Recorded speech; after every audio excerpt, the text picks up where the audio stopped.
Olá, boa noite, tudo bem? Então, continuando aquele vídeo falando sobre hobby como artista, do Austin Kleon, né?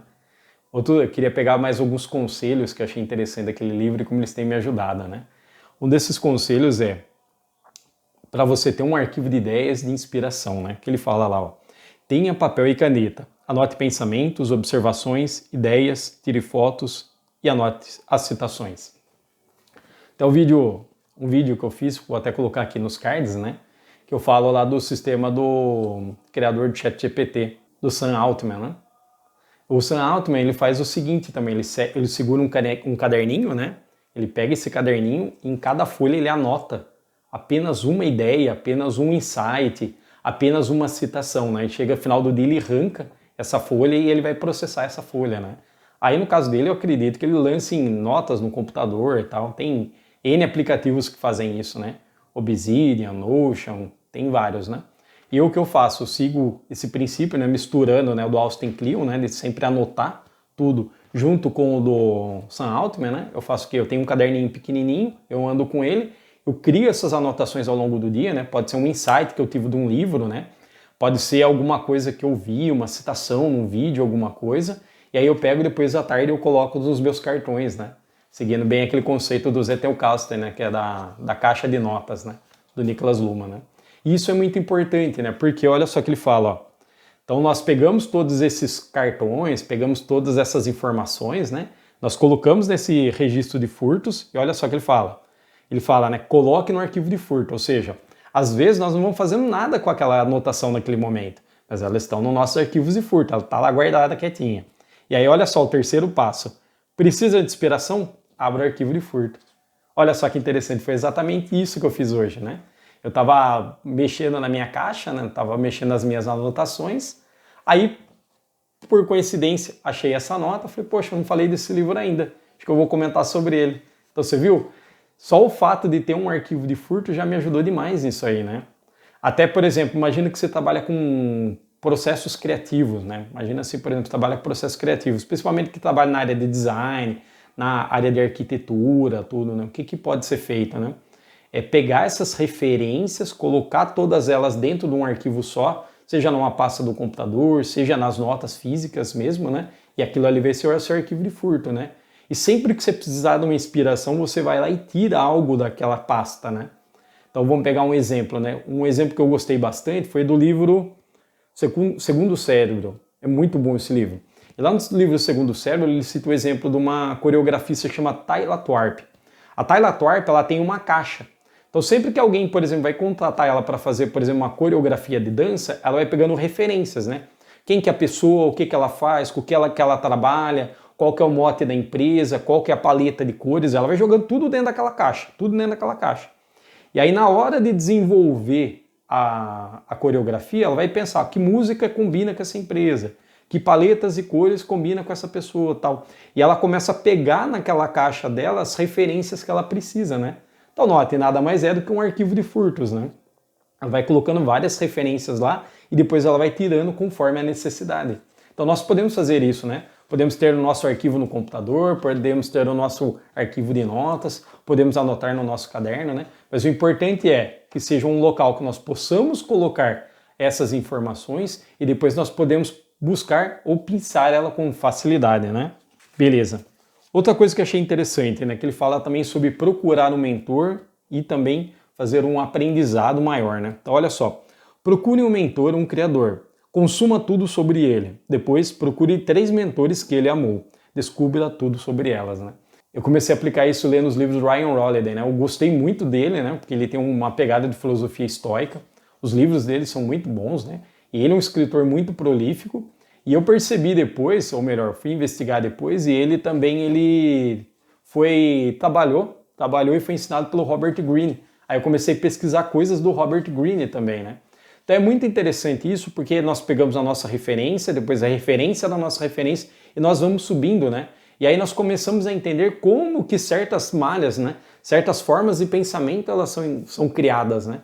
Porque nós sempre pegamos a referência da nossa referência, né? E isso é muito bom, né? Porque também expande o nosso horizonte de consciência, né?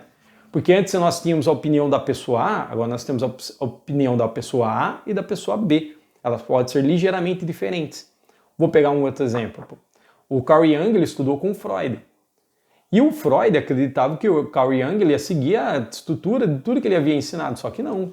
O Freud foi por um caminho na psiquiatria, psicanálise, e o Freud foi em outro. Perdão, o Jung foi um caminho na psiquiatria, psicanálise, e o Freud foi em outra, né?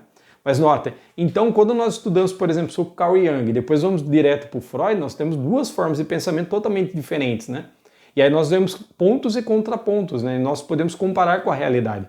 Como que aquilo de fato é demonstrado na realidade, né? Você viu que interessante? Agora, se nós ficamos restritos a uma opinião só, a um tipo só, então pode ser que o nosso viés ele fica muito curto, né? Nosso horizonte de consciência fica muito estreito. Mas quando nós abrimos, quando nós pegamos os mentores de nossos mentores, nós conseguimos entender a estrutura da criação do pensamento ao longo do tempo. Vamos lá, outro comentário que eu achei interessante, né? Processo de criação, na execução, ó. Não espere para saber o que é para criar. No ato de criar, descobrimos o que somos. Você está pronto, comece a fazer. Eu achei legal essa frase porque às vezes nós temos aquele bloqueio criativo, né? Nós achamos que não estamos prontos, que nós precisamos ler mais, precisamos estudar mais, que nós não temos o suficiente, e muito pelo contrário. Nós já estudamos o suficiente, né? Nós já lemos o suficiente, nós já temos repertório e informação suficiente, né? Basta o quê? Criar. E é esse que é o problema, né? Às vezes nós escondemos o medo de criar algo, ou da criação, atrás do medo atrás do mito da perfeição, né? Ah, eu sou perfeccionista demais. Na verdade, isso é um mito. Não existe uma pessoa perfeita, então não existe uma obra perfeita. São contrassensos. Não tem como uma pessoa imperfeita criar algo perfeito. É um contrassenso. Então, na verdade, nós usamos muitas vezes isso como uma muleta psicológica para não fazer exatamente o que nós precisamos fazer. Você notou que interessante? E é esse cuidado que nós devemos, né? Então é o seguinte, arregaça as mangas e comece a executar. É igual, por exemplo, no comecinho eu tinha muito medo de fazer vídeo no YouTube. Eu não sabia como portar na câmera, eu não sabia como olhar para a câmera, eu não sabia como elaborar os meus pensamentos. E eu comecei a fazer. E agora, com o passar do tempo, eu estou pegando cada vez mais habilidades. Eu olho os vídeos anteriores, que não são muitos, mas são os vídeos anteriores, e eu vejo uma melhora para esse aqui. Mas eu tenho certeza que ao longo do tempo, quando eu olhar para esse vídeo de hoje, eu falei, meu Deus, que coisa absurda, eu tive coragem de fazer um vídeo desse jeito. Mas o que é o importante? O importante é a execução e o processo ao longo do caminho, né? A execução e a melhora ao longo do caminho, né? Agora, para pensar, se eu ficasse aqui, ó, desde o comecinho, pensando em fazer o vídeo perfeito, eu ainda estaria aqui. Mas o que eu fiz? Eu comecei executando e melhorando conforme o progresso. Não é assim que funciona? Imagina, por exemplo, o camarada que criou o primeiro carro. Ele não criou um Corolla, não criou um Toyota, de jeito nenhum. O primeiro carro tinha vários problemas mecânicos. Até tem uma coisa, uma fun fact, né? Que se você batesse o carro de frente, o volante literalmente virava uma lança que atravessava a pessoa. Qual que é o conceito de segurança nisso? Não existia conceito de segurança, né? Mostrando que ao mesmo tempo que ele trouxe vantagens, ele também virou uma arma branca, né? Mas olha só que se o primeiro camarada lá ficasse esperando criar o carro perfeito, será que hoje nós teríamos carros do jeito que nós temos hoje? Com sistemas de airbag, com sistemas de segurança, com conforto, podemos fazer viagens longas de distância com calma, tranquilidade?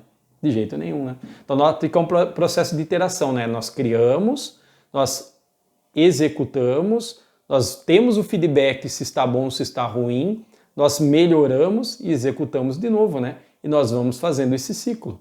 Esse ciclo que é o importante, né? Que é o que? Do planejamento, execução, feedback, melhoria e execução de novo. Planejamento e execução de novo. E nós vamos sempre fazendo esse ciclo. Você viu que interessante, então? Então o que nós aprendemos nesse vídeo, né? Não espere para criar. Você está pronto. Comece já com o que você tem. Também procure um mentor, mas não fique restrito a ele. Procure as pessoas que influenciaram aquele mentor. Por exemplo, eu gostei muito de Seth Godin. Quem que ensinou Seth Godin a escrever daquele jeito? Quais foram as referências dele? Quais foram as influências dele? É isso que eu tenho que fazer agora. Pegar as referências desse mentor.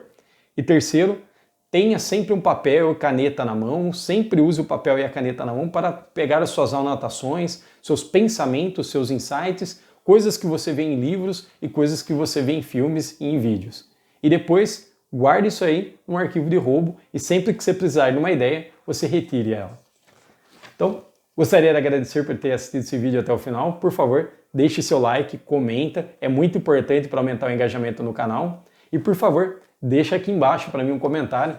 Fala para mim se você está criando algo no momento e menciona para mim qual que é o seu processo criativo e como você está fazendo essa criação. Fiquem com Deus.